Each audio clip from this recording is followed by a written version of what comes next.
All right. DEI training. Does it work? Okay. Well, the short answer, if I may, is yes, absolutely. I've seen attacks recently suggesting that DEI is preaching to the choir. The people that come to DEI courses they already feel that way. There have been people who have, did the cost analysis of the entire industry. DEI is a $3.6 billion industry, something like that. And so the folks that are involved in DEI training have no incentive to see racism go away. And because they're gainfully compensated to weed out violations, everything is always a violation to these people. And so they're not to be trusted, so forth and so on, right? And so these attacks on DEI erode a lot of what people were asking for, a lot of what activists were asking for. And the more vocal of us in 2020, and let's be honest, in the entirety of our history in this country, because a lot of what has been asked for has been conversations, understanding, sharing of information, insight into what day-to-day life and activities is. And, when people start to put a dollar amount to things, then businesses start to pay attention. It's no longer about, does it feel good? Is it the right thing to do? It's more about, are we spending money? Are we paying less to our shareholders and to our stakeholders and to ourselves for something that doesn't work? And so you can see how easily a narrative that runs counter to the intention of DEI could conceivably take root, where there is a fiscal incentive to corporations around the country. And so this conversation is certainly necessary. Before we get into the nuts and bolts, any thoughts, any early thoughts? The concept of DEI as a tool or a curriculum, in many ways, it is needed, but I find it very novel. Just for me personally, because I think I was traveling down that road as soon as I became an adult and began working. Okay. The necessity was obvious to me. Sure. You cannot be a be-all to everyone. And when you walk into an environment where your audience is eclectic, you cannot use the same pattern and structure for everyone. You're going to have to deviate a little bit. And you have to know the nuances. Thank you. Of how you need to deviate and even why you are deviating. Sure. So of course it's necessary. Okay. It's obvious to me. Very obvious. It's obvious. All right. So for those of you who might have encountered some of these attacks on DEI, and I know there's been attacks on African-American studies, that it's been rebranded as critical race theory. There's been attacks on wokeness, which is effectively pursuing a more equitable society. There's been attacks on diversity and equity equity and inclusion, which is understanding how we relate to each other in the workplace. And everything it's very easy to trace the roots of all of these attacks to divisiveness. Let's be honest, hate, and a far-right political agenda. And insecurity. Okay. Yeah, we have you up here to say the truth, and you do just that. All right. Now, I want to share some things that help make this point for us. DEI training has been increasing in prominence since 2012, with a major boost in 2020 and 2021. Let's talk about Juneteenth. Of course, MLK Day, historically, that has been a time of the year when folks try to do their little part. You know what I mean? Black History Month, of course, is the time of the year when, some companies will acknowledge times. Right, exactly. And, Kwanzaa and other, other Sure. little moments, right? But DEI is an additional step that often enough companies can make. Right? So, as I mentioned, DEI attacks from the right, suggesting that the $3.6 billion DEI industry needs racism to sustain itself, right? So it finds racism everywhere. And a particular individual who has a lot to say about this is a former DEI trainer and Black man. He's a current Black man. He's not a former Black man. Well, depends on who you ask. Yeah. But he's a former DEI trainer / Black man. That's what I'm saying. And his name is Eric Smith. And he said on Fox News, if you're making money off of racism, the last thing you want to see is for it to go away. Now, I mentioned this a bit on our social media this week on Civic Cypher's Instagram and TikTok and all that sort of stuff. So folks who've seen it and interacted, I appreciate that, even the people that disagree. But, allow me to elaborate. I can do a lot more of that in a full segment than I can in 30 seconds, right? So for those that saw that, you might recognize that I posted a counterpoint which suggested that the cost of racism had impacted the economy to the tune of $16 trillion. So while people are saying DEI training costs $3.6 billion, racism costs the economy $16 trillion because of discrimination. And this is from, I believe it might have been Chase Bank, Citigroup. That was it. So I'll read. Since 2000, U.S. gross domestic product, and this is from NPR, by the way. U.S. gross domestic product lost that much as a result of discriminatory practices in a range of areas, including in education and access to business loans, according to a new study by Citigroup. It's not an insignificant number. By comparison, U.S. GDP totaled $19.5 trillion last year. So 16 trillion since 2020, right? So over the course of 20 years, the economy was 19.5 trillion as of 2019, I believe. This article is from 2020. So here's some other points. Real quick. And not acting to reverse discriminatory practices will continue to exact a cost. Citigroup estimates that the economy would see a $5 trillion boost over the next 5 years if the U.S. were to tackle key areas of discrimination against African Americans. Now, this is Citigroup. This is not Ramses. This is not Civic Cypher. This is not Dr. Westenberg. Okay, Citigroup saying this. Okay. And I don't believe Citigroup plays the political game to the degree that a lot of our elected officials do. Okay. Citigroup is about money, literally. Right. All right. So here's some points. $13 trillion lost in potential business revenue because of discriminatory lending to African-American entrepreneurs, with an estimated 6.1 million jobs not generated as a result. $2.7 trillion in income lost because of disparities in wages suffered by African-Americans. $218 billion lost over the past 2 decades because of discrimination providing housing credit. $90 billion to $113 billion in lifetime lost from discrimination in accessing higher education. And there's several more bullet points. But I want to also add that, to your point, Dr. Westenberg,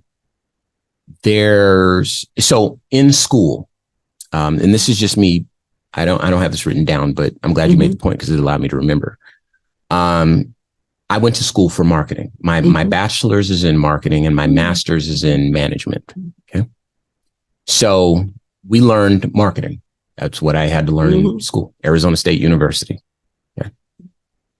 And one of the things that we learned is that there are blind spots when dealing with people who don't come from where you come from, don't live the same life that you live with.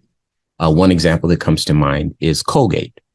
For Colgate to sell their toothpaste in Spanish-speaking countries, they have to understand that Colgate translates to go hang yourself in Spanish. When you read it, colgate, right? In Spanish, that means go hang yourself. And people might not be so likely to purchase this off the bat, right? It needs a serious rebrand. But if you just want to open up that market and you don't know that, then you're going to run into some problems. You know, your sales projections are going to be off, right? And this is exactly what happened. This is why the story made its way to my class, because of corporate blind spots.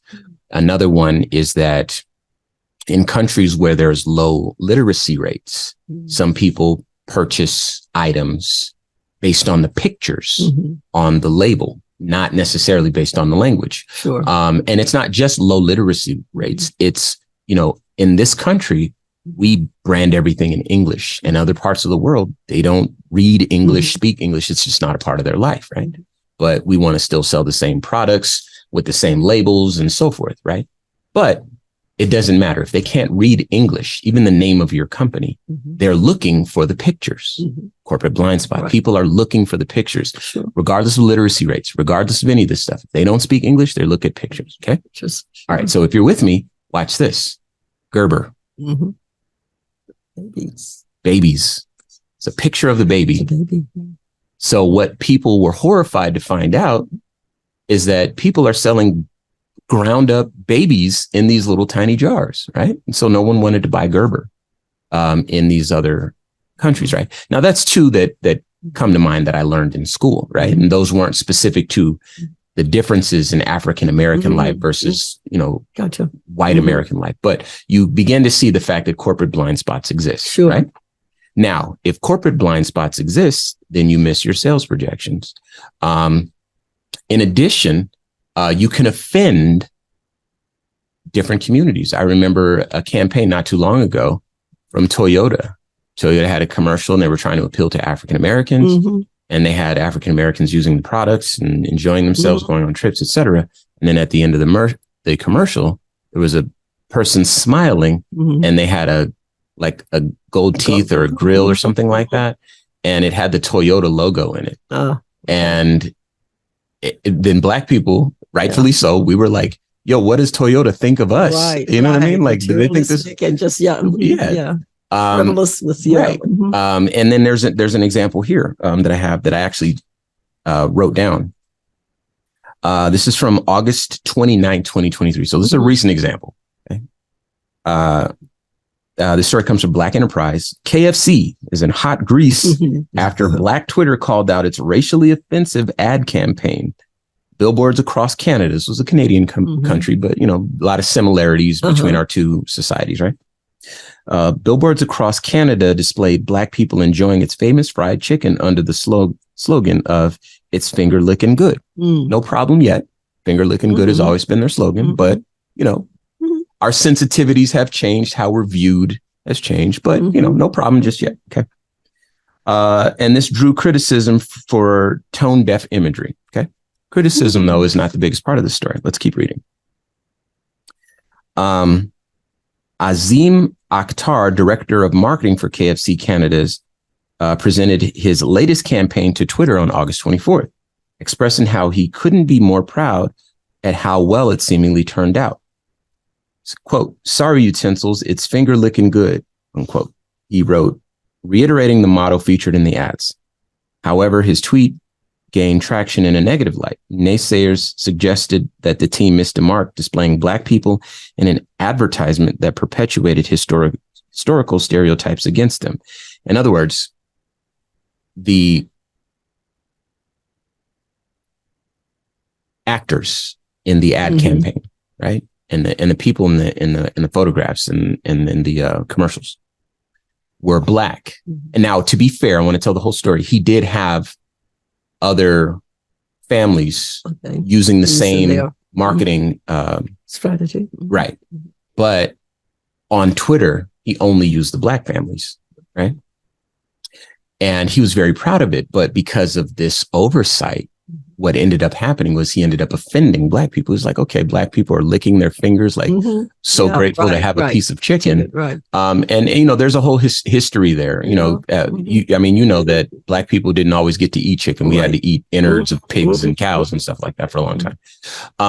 But for a person like this that doesn't know that, he might think well, if I don't interject the Asian family and the white family using the same marketing assets for the ad campaign, then it looks like we're just kind of saying, here, Black people, we know this is what you want and what you like. And it's offensive, right? But again, corporate blind spots leads to losses in revenue. We talked about $16 trillion over the course of 20 years, corporate blind spots. Now, let's add to that lawsuits. So we talked about marketing blunders. We talked about corporate oversights, but lawsuits, people get sued when they step out of line. People get sued for touching my hair. Right. For those that are, this is radio, so you can't see me, but I've said it on the show time and again. I have a huge afro and it is very touchable to people that, oh my God, look at this, And I don't mean to generalize here, but, you're a woman and women have a tendency to wear their hair longer and Black women's hair is very special. It does all the tricks. I know that because I have. Think about the Crown Act. Yeah. Right. And for people that, and I'm not trying to put anyone down, and you may not know this, but I'm going to say this because it's based in reality. For people who have been entitled, blindly entitled to being able to do whatever they want, move how they want, and feel like they will be well received, have not had to move with caution, rather have moved with reckless abandon throughout the entirety of their lives. Touching someone's hair feels like I'm acknowledged. I'm doing so, you know what I mean? But at a point it becomes harassment. At a point, sensitivities need to be in place. We have a different reality. We have a different appreciation for DEI. Thank you. Right. For Black folks. You just don't, hair is it's very special to us. Yeah. Special. It's different. Not saying that other people's hair is not special to them, but it's special. Ours is special to us in a special way. Right. And partially because society has made it that way. It probably would not be special if we didn't have to protect it so much. Right. Precisely. Now, let's talk about office humor, jokes that are shared, that these things that are offensive to Black and brown and other marginalized peoples. You might think you're connecting. I remember once I went up to Prescott, Arizona. It's the sticks for those that don't live here. And I was hanging out with a family that was up there and they started telling racist jokes. And I found out later they were trying to relate. They were trying to be funny, make me feel welcome. That's all they knew. But it was obviously very offensive. And I had to sit there and smile and laugh. I was a teenager at the time. But the fact of the matter is that well-intentioned, well-meaning people in corporate environments can find themselves on the worse end of a lawsuit or of, tone deaf marketing strategy or corporate oversights or whatever. And so I know I talked about us the whole time. I'm so sorry, but no, you were vibing. You were going into it, and that is your area of expertise too. Sure. So I appreciate that. Yeah. But the long and the short of it here is that diversity, equity, and inclusion does have its benefits. If people don't know, then they will continue to violate, and we don't get the best of each other. In fact, I believe that we tend to retreat away from each other without that type of education. Very true.